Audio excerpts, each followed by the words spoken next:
Hi, I'm Marty Nemko. The client says, I think this will be our last session for a while. The client appended a while to soften the blow. Or the client doesn't state it overtly, but by implication. For example, now as I'll be sallying forth without training wheels, thank you for helping me accept myself. The counselor may feel hurt. Damn, the client doesn't think I'm good. Well, here are some thoughts on dealing with the final session's special challenges. First is what I call the acceleration effect.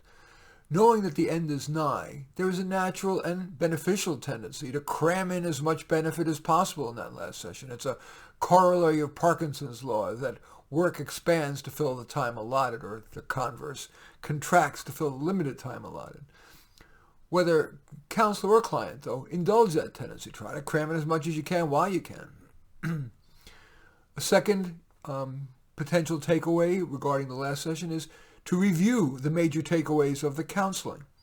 Too often when I ask a client who was previously at counseling or therapy with some other counselor, what has been your useful takeaways from that previous counseling? And the answer is usually just one or two short statements like, I've learned to trust my gut, or I shouldn't blame my failings on my parents, or some such. So, even if you, as a counselor, gravitate to thoroughness, in the final session, distill. If you are, and that's true if you're the counselor or the client. For example, if you're the counselor, you might ask, so, what do you think are the 1, 2, maybe 3 important takeaways from our work together? And if you're the client, you might want to ask the counselor, would you mind if I try to summarize what I most want to remember from our sessions? If you're the client, consider writing the takeaways, keeping them on your desk, and rereading them daily, so they, like much learning, doesn't fade from your memory, leaving you vulnerable to falling back on your former unproductive thinking or your unproductive behavior.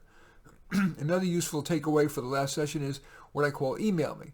I invite my clients to email me. Might typically say something like, I want you to know that I'm still in your corner, so feel free to email me if you've got a quick question, or even just to give me an update on how you're doing.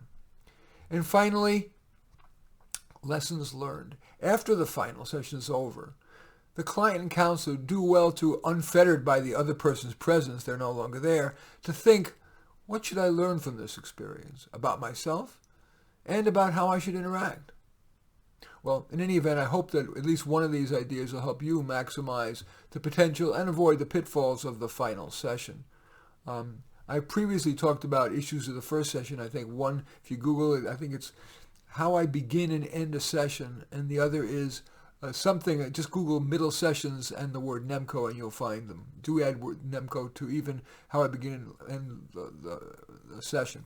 That'll get you to find it. In any event, I do thank you for watching. I'm Marty Nemko. I welcome your thumbs up and accept your thumbs down. I always look forward to your comments, and especially like if you hit the share button below, share on your social media so that my efforts can have broader impact.